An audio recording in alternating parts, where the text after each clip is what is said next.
Hi, I'm John Sicotte, executive editor of the Brewer Magazine. Welcome to another edition of the Brewer Magazine podcast. Make sure that you're liking and subscribing to both our YouTube and Spotify to keep up with all of the latest podcasts right here for the Brewer Magazine. Well, you know what? Denver Beer, they've been a fixture in the craft beer industry now for about 13 years. And that Colorado-based brand is set to expand. They're going to be going into Phoenix, and they're doing a brand new venture called Formation Brewing. So we get to hear about all the vision behind this move, including strategic planning that went into it, as well as what makes this brewery special, like its unique patio-style interior and standout food program featuring Detroit-style pizza. We're also going to dive into Denver Beer's focus on collaboration, local ingredients, and community engagement as they continue to grow. Well, we in Robert MacEachern of Denver Beer and the new Formation Brewing. Robert, thanks so much for joining us. Hey, John, thanks for having me. Well, first, kind of give the background. You've almost going up on 2 years as CEO at Denver Beer, and give yourself a little introduction and how things are going for DBC. Yeah, it's been a little less than 2 years since I've been in Denver here. I have a pretty long history in the hospitality industry. And I moved here from the East Coast, and you'll probably pick that up through our conversation as a Bostonian. But yeah, I moved here about 2 years ago and, really started diving into what I feel was, and still feel is this great opportunity to, build up a brand that's already been very established here in Denver, right? So, so it's been a pretty interesting 18 months. It's been a constant learning situation where I'm always learning new things and pushing myself to learn new things because I really didn't work in the beer industry before this, but again, building organization and building brand is kind of my strength. And that's kind of the thing that, we're going to be talking about is just because of the fact that you guys are building kind of a new brand. Of course, this is nothing new to Denver Beer as they've, I've been to the location. They have like a Mexican cantina styled brewery as well. So when you walked into this and now you guys are working to enter the Phoenix market with Formation Brewing, kind of what was the background and how are you guys working towards this and why did you work towards this? Yeah, so, it's interesting. When I think about growth, it's just not like pushing the gas pedal, right? It's just not going, let's go fast, right? There has to be a plan and a vision that you got to live into, and there's got to be opportunity. And so, we've really spent 13 years, not just building Denver Beer Co., but different models, right? We have cerveceria, we have tap rooms with just tap rooms and beer, no food. We have them with brew houses without brew houses, right? So there's different models. And I think when you want to grow a brand, you've got to make sure you have that right model, right? And you've got to make sure that it's something that the consumer wants. And so that iteration process has been going on for 13 years for us. And so although it seems a bit contrarian right now, especially where the industry is, we feel that we've positioned ourselves, not just here in Denver, which we have this amazing relationship with, but the ability to live into a vision, live into our plan, and that is to grow more regionally. And Phoenix just really is a place that we feel has got a great beer scene now, but we still feel like there's room to grow in it. And it's an emerging market from a lot of perspectives. So we are, we did a lot of research and we did a lot of brand study and really ended up looking at Phoenix as our next home. And I would assume that, with a name like Denver Beer Company, it almost makes more sense to be able to go into a market with a name other than Denver Beer, because there are things where people have geographically bound themselves almost in a name, being able to come outside of that, but still find growth. Sure, you guys could have, and I'm sure you have some territory there for sales on the shelf and, tap handles, but being able to have the margin that having a brewery on site to bring people into is obviously a key motivator, especially nowadays with the way the market has gone, that it does make more sense to open up a tap room versus just trying to build yourself in the market for often on premise. Yeah, I mean, so where you were talking about this iteration process, right? And Our two founders, Charlie and Patrick, are very intelligent guys, and they've been they've been adamant and advocates of this iteration process, right? The ability to learn and grow, and not just in space, but in knowledge, right? And experience. And one of the things we found over the last several years is that our strength is centered around beer, but also building experience. And for us, that's become really our path for growth, right? Is that tap room experience. We're just great at it, right? We have over 50 events a year. We have these amazing tap rooms. We have these amazing patios, and it's really about bringing people together. That unity perspective that we believe drives brand. Now, listen, having beer on the shelves is awesome, but what we have found is having those tap rooms reaches more people, and it creates an experience and a connection with the brands. And so you talk about, this name and kind of geographically locking yourself in. It was not just that for us, but it was also how do we immerse ourselves in the Phoenix market? And so that's really was the process for us, is that we identify that experiences a growth potential. And it's kind of like I said just a little bit ago, right? It's about, okay, well, you just don't push the gas pedal. You just don't go fast. You've got to have that plan and that vision, and there has to be opportunity. And we see that with a very localized brand in Phoenix.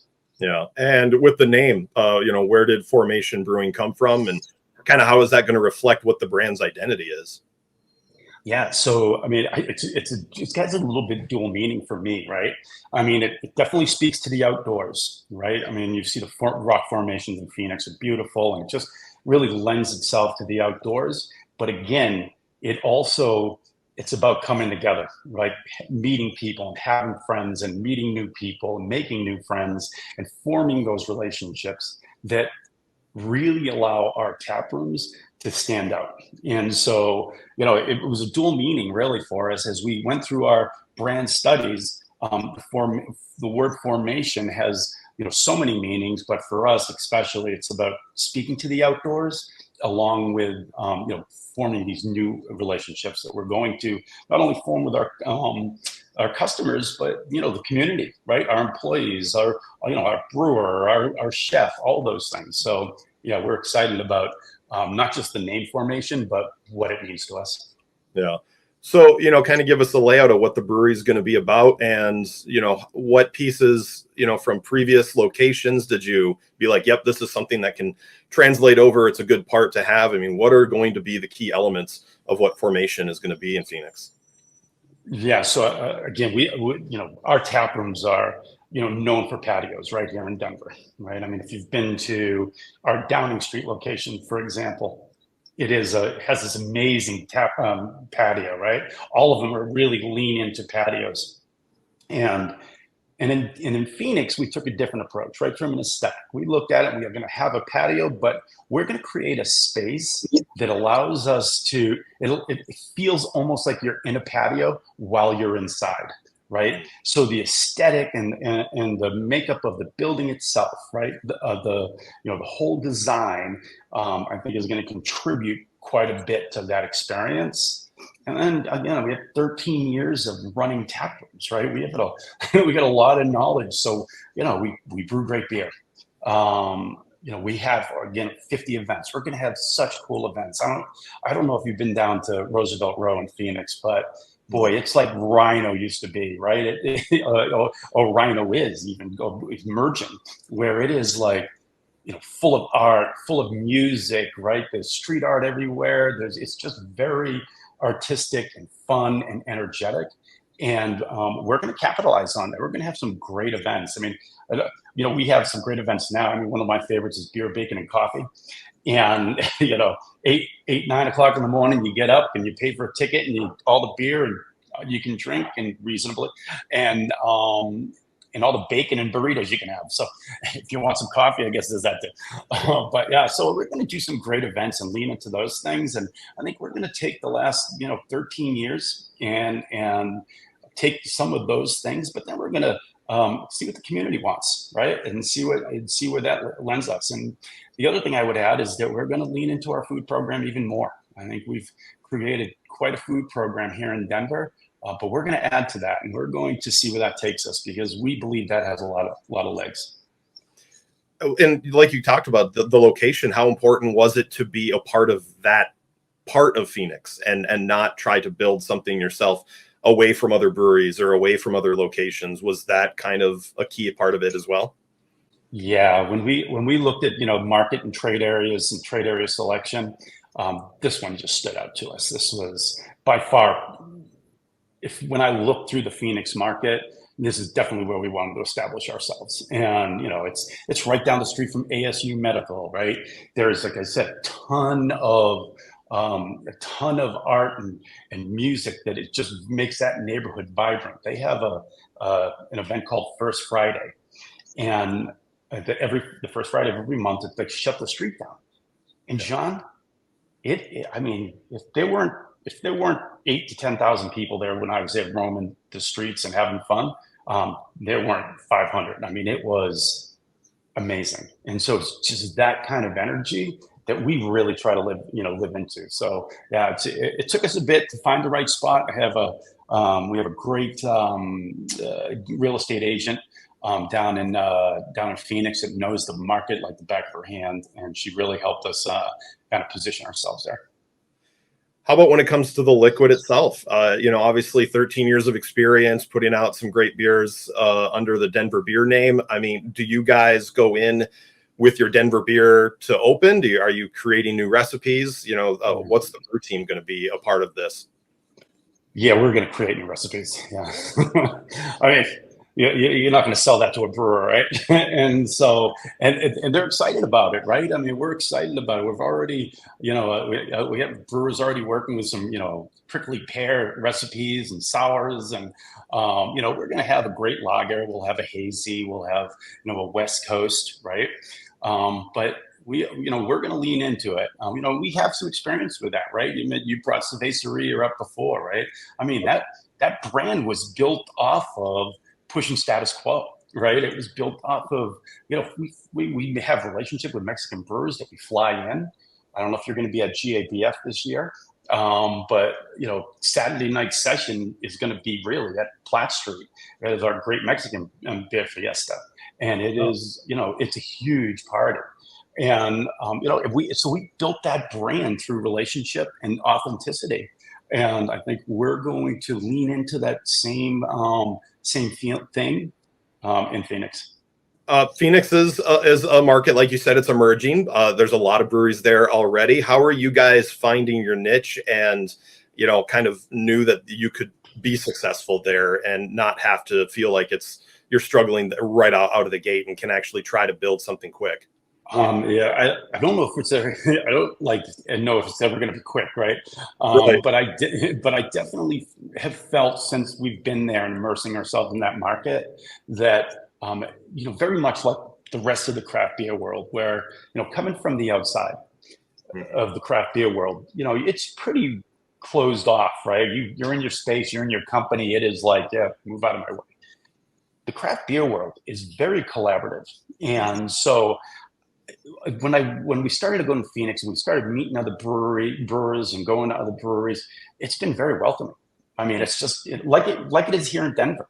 And so I don't feel like I'm estranged in any way from the market or distance from it because of that. I feel like we're kind of finding our way. And I think we're going to position ourselves the way we have for 13 years here. And that is, we're going to use local ingredients. We are going to make great beer. I mean, we have an experience, a lot of experience in brewing beer. We just won the gold medal for Cerveceria Zvenga. And so we are, and God knows in Phoenix you need a nice cold lager in the summer. But we're going to position ourselves as a great beer company. And then we're going to make beers that the community wants. And again, we're going to lean into food. We are going to food. I think is important. I think we've established, or at least I've established, that we're trying to have different ways for people to come out and use our tap rooms, right? I think we can't, it's hard to create a sustainable model where it's just, a garage door and we go in, we get tables and we come in and have, some beers and that's it. We're doing it, we're doing well with it, but how do you grow it and how do you make it sustainable? And my belief is you have to have a place or a space where people can come in for multiple different reasons. So whether that is for lunch, whether it's for dinner, whether it's just to have a couple of beers, have beers and wings, whatever that looks like. So we're gonna lean into that food program. And so again, we're beer centric. We make great beer, and that gets us in the doorway. And you brought it up earlier. Obviously, you're kind of new to the industry, and I always like talking when people kind of come in after working in so many different roles at different, more, I would say, cutthroat type of industries where, like you said, the information isn't shared. I know I just talked with a friend of mine who's opening up a second location here in the Toledo area, and his background, he was a contractor, so like he does obviously a lot of building for their tap room, but he goes, it's funny to, I would never share information with another contractor on what I'm doing for a job. But when it comes to this, you walk in, they start telling you, here's what we bought, here's how much we paid for it, this is how we're making it. Was that something that you had to be prepared for? Like when you were applying for the job to do CEO with Denver Beer, and they're like, listen, this is a completely different marketplace. Did you know about that going in, and how have you worked through that? Yeah, I remember sitting with Charlie, and Charlie, we're talking about, Charlie Berger, one of the founders, and we're talking about, coming on board and the difference between like the hospitality world, geez, even the East Coast, right? and one of the things he said, we are oversharers. And I guess I was like, okay, you're gonna tell me about your private life, right? But it didn't click until I went to my first collab fest. Right. And it was before the collab fest, and we're doing different collabs with people. And there, I mean, it was like, there's no trade secret, and it was and I will tell you that initially I was leery of it until some of my leadership team was like, I think we should kind of look at this a little differently. And then I had to take a new look at it. And now it's just part of what we do every day. Right. And I think that it's a fascinating dynamic that, coming from the hospitality world in the retail space, I think some of these industries or some of these segments probably could learn a little bit from, a rising tide lifts all ships, right? So. And speaking of food, it is becoming one of those things where you also have to find a differentiating factor there. There are a lot of brew pub concepts that have kind of bar food. How do you elevate that and be able to still keep it in line with people that want to come and enjoy beer as well? I mean, are you guys finding unique dishes or localizing a regional thing? I mean, what is the food program that you feel is going to be pushing this to? Yeah, so you're exactly right. And I think, pushing that status quo is so critical, right? I mean, it's this constant iteration process, right? And especially food for our industry, it's, relatively new. So we go through a process, a menu development process, where we change the menu 4 times a year, sometimes 5. And that menu is driven, or that menu development process is driven by beer release, right? So all our food is in some way connected to our beer. So that process, we implemented about 2 years ago, a year and a half ago. And so we're keeping, we have our core items, but we continue to keep our menu fresh by adding great product. And when we get to Phoenix, we're looking at doing different things, because to your point, we can go down to a tap room down the street and they'll have a hamburger. Okay, well, what is our differential, right? It's going to be a great hamburger. We have that.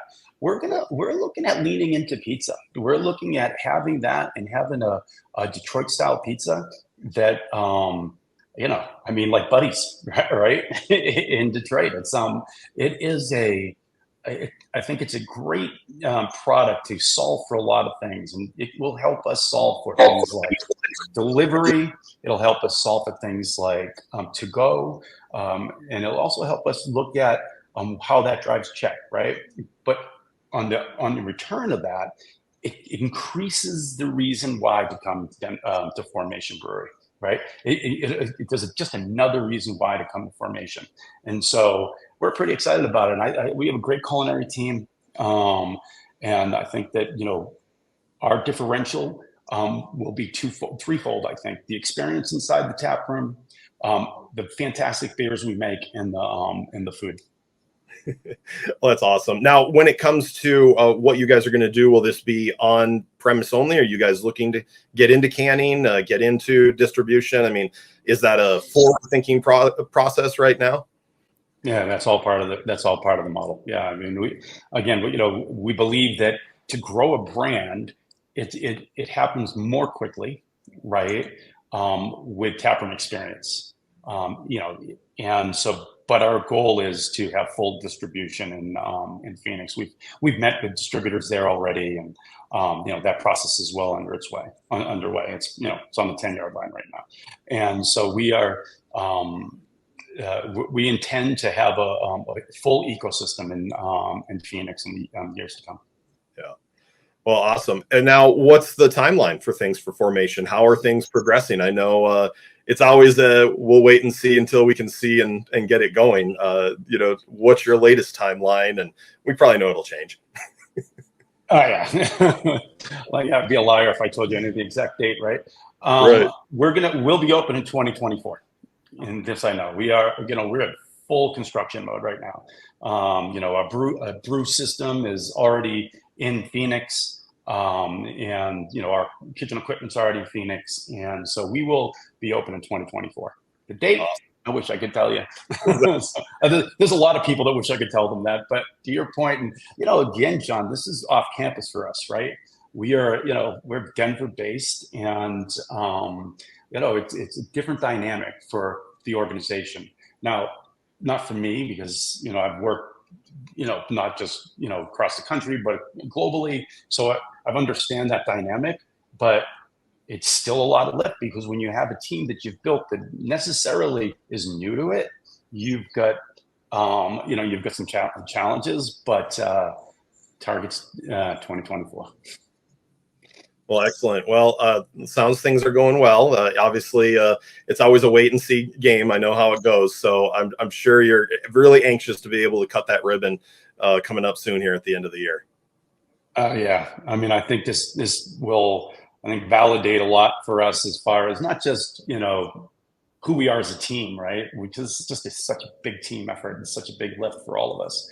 But I think it'll also tell us where organizationally we are for a growth brand, but in some ways the industry also, right? I think there'll be there are folks I'm sure watching to see if this is successful or not, because the significant headwinds we've been facing over the last 2 years, right, have been rough, and I think us doing this hopefully builds a path for a lot of folks. And so we're excited to open her up and get operating down in Phoenix and see what happens next. Awesome. Well, Robert, thanks for joining us today. Hey, John, it was great talking to you. Great talking about Michigan also. And Red Sox fan. Yes. Awesome. Don't forget, you can always check on brewermag.com. You can also see us on YouTube and listen to us on Spotify. And don't forget daily updates on Facebook, Instagram, and X. I'm Executive Editor John Sicotte for brewermagazine.com.